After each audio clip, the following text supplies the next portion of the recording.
हरे कृष्णा कृष्ण कृष्ण हरे हरे, हरे राम राम राम हरे हरे। ये जो आपण मन दर्शन करछंती, ये होची वृंदावन रो गोवर्धन बा वृंदावन जो सार गोवर्धन अच्छंती। गोवर्धन परिक्रमा करी बेले में प्रथमे ये सरोवर अच्छंती, आंक नाम होची कोन कुसुम सरोवर। कुसुम सरोवर और कुसुम अर्थात फूल बा पुष्प। पुष्प सरोवर अर्थात ये सरोवर पुष्प रे परिपूर्ण हुए। विभिन्न प्रकार सुंदर सुंदर पुष्प एथरे फुटी थाए, जो पुष्प को गोपी माने नहीं भगवान कृष्णकर सेवा लगी थांती। एवं सबुठ बड़ा कथा होची, ए कुसुम सरोवर रे भगवान कृष्ण राधाराणीकर केसरे, राधाराणीकर जो चुट्टी बा केसरे कौन करती ना, ये जो फूल सजाती कुसुम सरोवर फूल को राधाराणी केसरे सजाती, से सरोवर कुसुम सरोवर पा जाए। एवं ये कुसुम सरोवर रे बहुत लीला संपादन भान करछंती। जेमती कि आपण मान जानछंती, जेतेबेले भगवान कृष्ण वृंदावन छाड़ी मथुरा रे बसवास करुछंती एवं वृंदावन अवस्था वृंदावन समस्ते मरणासन को प्राप्त करछंती। मरण आसन पूरा मृतवत समस्ते। तेणु वृंदावन हालचाल को बुझिया भगवान कृष्ण उद्धव को पठाउछंती दूत करी, जा उद्धव वृंदावन रो बुझी, म्यूट कर समस्त म्यूट कर, वृंदावन रो हालचाल बुझिक आस। एवं भगवान के द्वारा प्रेरित होते उद्धव वृंदावन आसचंती। वृंदावन रे जो जगह रे भगवान कर पत्र को और भगवान को जो चिट्ठी बा लेटर को गोपी मान को प्रदान करथिले, ताको उद्धव कियारी कहा जाए। उद्धव कियारी सी जगह नुह, उद्धव कियारी। किंतु चिल्ला अच्छंती हम वर्णना करि समय नहीं, किंतु एते बेले उद्धव गोपी मानकर पूरा उत्कट प्रेम को देखिले। उद्धवଙ୍କର बहुत इच्छा हला जे कौन नहीं ब्रजभूमि रे मु लक्ता होइकी बास करी, लक्ता होइकी बास करी।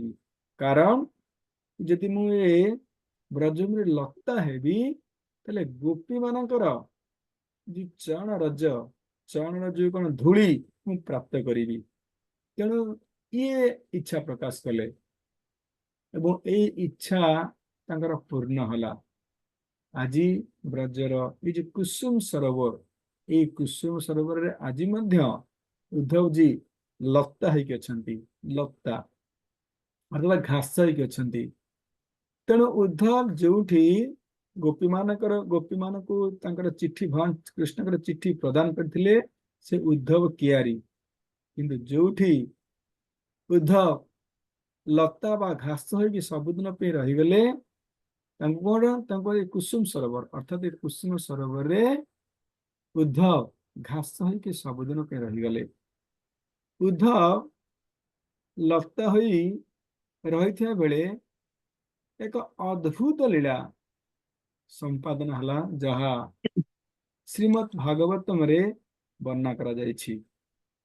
श्री कृष्ण एवं जादव माने जेतेबेले अप्रकट हेले, श्री कृष्णकर पत्नी कालंदी एवं अन्य रानी माननको तो कौन सांत्वना देले जे भगवान के सह होउथिबा तीव्र ए जो विरह को शांत करिया पे तुमे उद्धव ठारू भागवत सुन।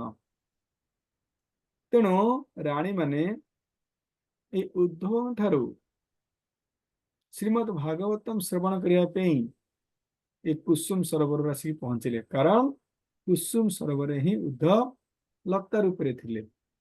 तेणी सेटा रानी माने आसिकी कीर्तन कले, कृष्णकर कीर्तन नृत्य गीत कले एवं कीर्तन जो पूरा परिपूर्ण होला कीर्तन जो कौन होला सर्वश्रेष्ठ स्तर में पहुंचला सेतेबेले उद्धव घासरू प्रकट हेले एवं उद्धव घासरू प्रकट होई जो कृष्ण कर जो रानी मानू गले ना श्रीमद भागवतम कहले से टाइम परीक्षित महाराज नथिले परीक्षित महाराज उद्धव मुखर भागवत शुणा इच्छा प्रकाश कले उद्धव कहले नाई नाई तुम्हें जाहरी करे ये कली कृष्ण का कथारे निश्चित कली प्रभाव पकेब तेणु तुम्हें जाओ कली को दमन कर तुम्हें कली दमन कर किंतु परीक्षित महाराज भागवतम शुणा कर जो इच्छा थिला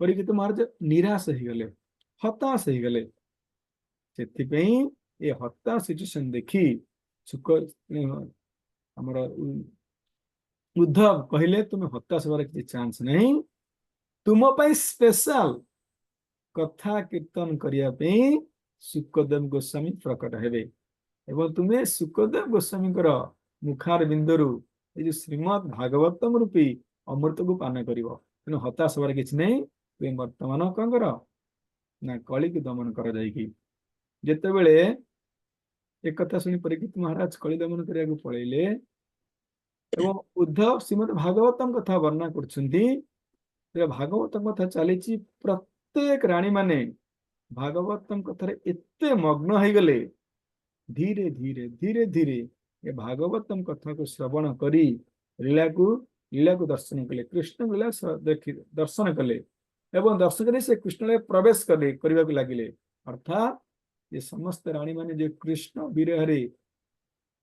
विरह तड़पौले से माने भगवत धाम बा कृष्ण लोक को चलीगले तेणु ये हूँ से कियारी ए सरी ये सी सरोवर जो सरोवर रे उद्धव घास रूप एवं घास रूप प्रकट हो राणी मान को भागवतम कथा कही कृष्ण विरह कृष्ण लोक पठे कुसुम सरोवर इतना सुंदर सरोवर समस्त प्रणाम करंतु हरे कृष्ण कृष्ण कृष्ण हरे हरे हरे राम राम राम हरे हरे